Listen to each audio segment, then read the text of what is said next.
भारत देश का एक राज्य राजस्थान और इसी राज्य का एक शहर जोधपुर। ये शहर किसी पहचान का मोहताज नहीं है, क्योंकि इसकी धरोहर और इसका इतिहास विश्व विख्यात है। वैसे ये शहर एक शख्सियत के चलते अक्सर चर्चा में रहता है, जिसे लोग अशोक गहलोत के नाम से जानते हैं।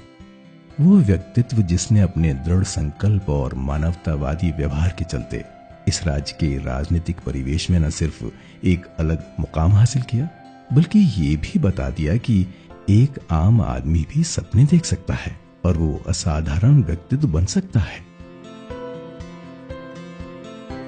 अशोक गहलोत का जन्म जोधपुर शहर के महामंदिर इलाके की इन सकरी गलियों में बने इस छोटे से मकान में 3 मई 1951 को हुआ था। घर के इस आंगन में चहल पहल करते इस नन्हे बालक के बढ़ते कदमों ने मानो उस उक्ति को सही साबित कर दिया कि पूत के पांव पालने में ही दिखते हैं। बचपन से ही पढ़ाई के साथ साथ वो अक्सर भविष्य की नई नई कल्पनाओं के चिंतन में खो जाते थे। बचपन में जिन दोस्तों के साथ वो खेले और बड़े हुए, वो मित्र आज भी मानते हैं कि जन सेवा करने का संकल्प तो मानो उन्होंने बचपन में ही ले लिया था। अशोक जी के पिताजी बाबू लक्ष्मण सिंह जी महामंदिर के 3-4 बार पार्षद रहे हुए हैं। वह जोधपुर नगर पालिका के भी 3 बार अध्यक्ष बने हुए हैं। तो अशोक जी देखते थे कि अपने पिताजी के पास में जनता अपनी समस्या लेकर के आती थी। अशोक जी के पिताजी बहुत धैर्यपूर्वक उनकी समस्या सुनते थे, उनके समस्याओं का निराकरण करते थे। उसका असर अशोक जी के ऊपर पड़ा। अशोक गहलोत ने बचपन की शिक्षा पास के ही जैन स्कूल से और बाद में सुमेर हाई स्कूल से प्राप्त की। अपने विद्यार्थी जीवन में वो अक्सर बिजली, विज्ञान, पानी आदि समस्याओं पर ही बोलते नजर आते। उनकी बातें भी हमेशा विकास और परिवर्तन के इर्द गिर्द ही रहती थी। इसमें क्षमता थी, इस बात की बोलने की क्षमता थी। वाद विवाद पे बहस करते थे, विज्ञान के बारे में बहस करते थे, बिजली से फायदे की बातें करते थे। सादगी, अनुशासन, सेवा भाव, कर्तव्य निष्ठा जैसे गुण तो उनमें बचपन में ही झलकते थे। गुरुओं की शिक्षा और उनके विचारों का प्रभाव हमेशा उन पर रहा है। वो हमेशा आज्ञा का पालन करते थे और सिंपल नेचर के आदमी थे और हमेशा सोशल वर्क में वो आगे रहते थे और कक्षा में भी गरीब बच्चों की सहायता के लिए वो प्रयत्नशील थे।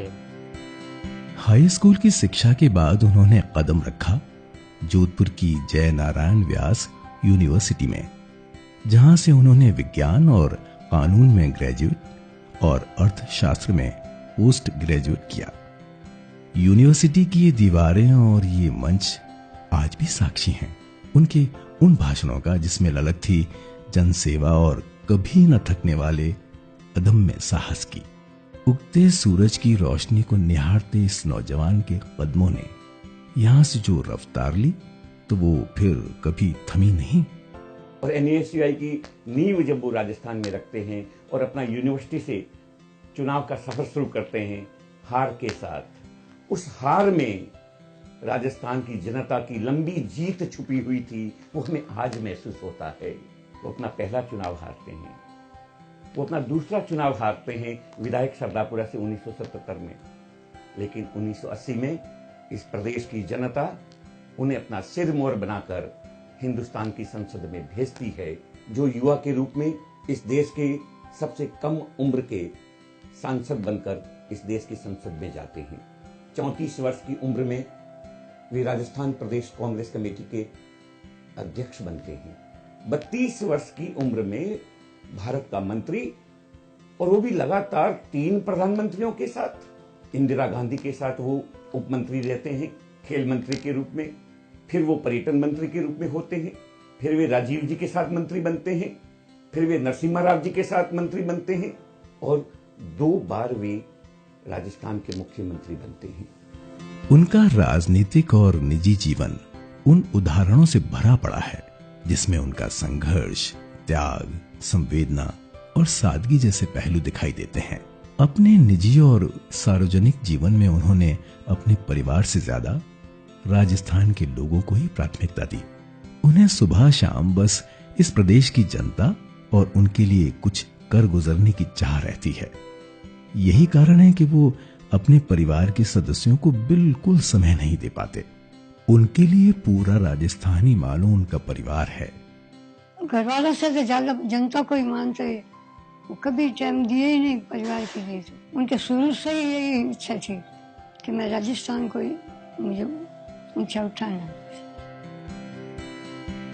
2003 में राजस्थान में जब सदी का सबसे भयंकर अकाल पड़ा तो उन्होंने अत्यंत ही प्रभावी और कुशल ढंग से अकाल प्रबंधन का कार्य किया।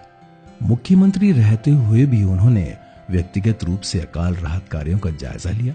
ये उनकी सेवा भावना ही थी जिसने प्रदेश की जनता को उस कठिन परिस्थितियों से बाहर निकाला। परेशानी तो खूब थी सर, अनाज की मुसीबत थी तो अनाज की व्यवस्था मुख्यमंत्री जी ने करा दी। चारे की थी तो चारा भी जगह जगह गांव में चारा डलवा दिया। और पानी की थी, पानी की भी अच्छी व्यवस्था की, कोई तकलीफ नहीं थी। कुंटलों के भरा हुआ अनाज लोगों के घर पे था, खेत में जितनी पैदा नहीं हुई, अकाल पड़ गया तो कुंटलों के भरा हुआ हर घर में अनाज था। मैं आज बात कहनी चाहूँ सा कि उन वक्त राम रूट गयो पर राज नहीं रूट गयो। कहता कांग्रेस काल जुड़ियो है, जुड़ियो को नहीं उन पछी भगवान हेलो अड़ो हुनियो देखो आई साल मोर टाइम बरसात वे। वो कभी भी किसी का दुख दर्द नहीं देख सकते, कोई गरीब हो या कोई मरीज हो। उनके मन में इन सबके लिए हमेशा सेवा करने की भावना रहती है। हर वर्ग के लोग शिक्षित हों, यही उनका प्रयास रहता है।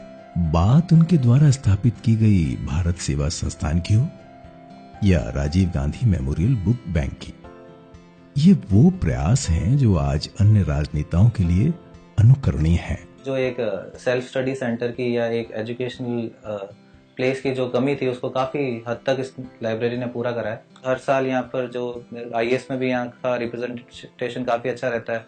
हर साल 3-4 स्टूडेंट यहाँ पर आईएएस से सिलेक्ट होते हैं। वो कितने संवेदनशील हैं, इसका अनुमान इस बात से ही लगाया जा सकता है कि दिवाली होली जैसे त्योहार पर भी वो कुष्ठ रोगियों के साथ मनाते हैं। मैं करीब 30 साल से देखता हूँ और कुष्ठ रोगियों की अच्छी तरह से सेवा करते हैं। और परोना कुष्ठ रोगी बोलते हैं कि कहा तो गांधी जी ने करी और यह अशोक जी ने करे। सादगीपूर्ण जीवन जीने वाले अशोक गहलोत ने अपने जीवन में कभी भी फिजूल खर्ची को बढ़ावा नहीं दिया। कई सालों तक वो मंत्री रहते हुए भी अपना कार्य इस छोटे से कमरे से संचालित करते थे। उन्होंने पानी बचाओ, बिजली बचाओ, सबको पढ़ाओ, वृक्ष लगाओ, कन्या बचाओ, ये नारा न सिर्फ दिया बल्कि इस नारे को भली भांति अपने जीवन में भी उतारा है। वो कहते हैं हर बार कि मेरी कलम उस व्यक्ति के लिए चले जो विकास के अंतिम छोर पर खड़ा है। सत्य पथ पर मजबूती से आगे बढ़ रहे ये कदम मानवता व राजनीति के संबल हैं, जिनकी हर धड़कन भारत की एकता, अखंडता व विकास को समर्पित है।